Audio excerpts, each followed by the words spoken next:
Parables. Perhaps one way of thinking of them is Jesus' approach to stealth ingenuity. We are told at the beginning of this particular gospel passage, and in a sense next week will serve as a continuation, that Jesus goes out, and as he is sitting on the boat and the people are along the shore, he begins to teach them at length using parables. Now, there are plenty of places we know, my sisters and brothers, where Jesus speaks most directly. For example, in the Beatitudes, also contained in Matthew. Stealth. We often hear that word used in relationship to technology, perhaps defense technology most commonly, where something is able to get under the radar, can get in, penetrate an obstacle or a border without detection.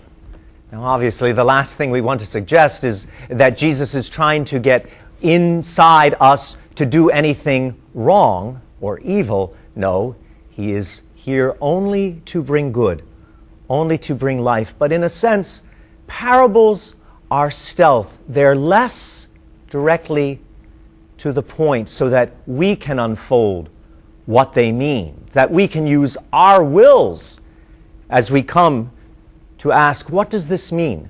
What does it mean, not just in the abstract, but for me?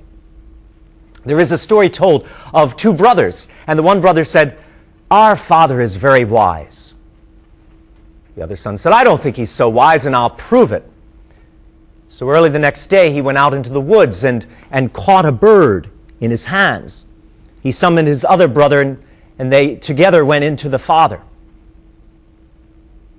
As they were going in, the son holding the bird said, "I'm going to prove to you Dad isn't that wise. I'm going to ask him if the bird in my hands is dead or alive. If he says it's alive, I'm going to crush it and it will be dead when I open my hands. If he said it's dead, I'll open my hands, release it, and say, no, it's alive." They go in. He presents the question, "Father, is the bird in my hand live or dead?" Father considers for a moment and says, "My son, I believe the answer is in your hands."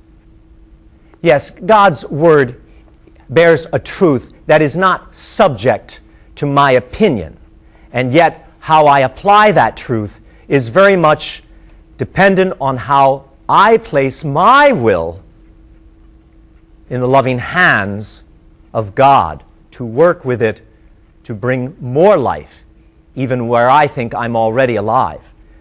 St. Paul talks about suffering in the second reading. He doesn't gloss over that suffering is real, but he says, I see it in relation to something more, something greater, something fuller. The life of Christ, that somehow God can bring life even out of suffering. And my will again comes into play. How do I will to use the suffering in my life so that God's glory may shine through? As we receive the Eucharist, which in a sense, very subtle, bread and wine gifts that are transformed, and hopefully once within, they work their good. O Lord, grant us the grace and grant us the will to let you bring forth new life by our receiving of the body and blood of your Son.